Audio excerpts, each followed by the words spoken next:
After a train wreck of an interview conducted by Gary Lineker and Alan Shearer with the FA Cup winning manager Erik Ten Hag, where the Dutchman was psychoanalyzed. Yeah, I can sense your frustration, and your frustration might be that this could conceivably be your last game. Do you know? I don't know.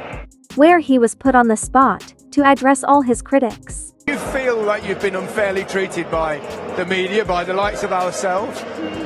And where he had to defend himself for the millionth time after getting lectured about how he should manage his team. If you had had that every single week, then you wouldn't have finished in 8th. Today was unbelievable. No, we didn't have the players.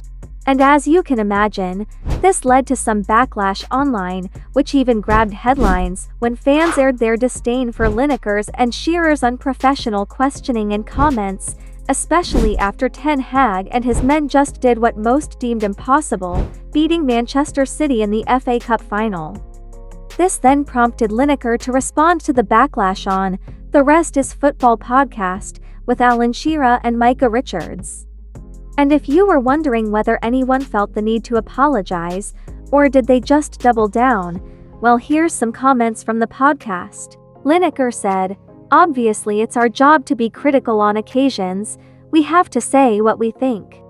While Micah Richards also chimed in with, "We're not them pundits that have an agenda at all. Us particularly have been very fair with Ten Hag."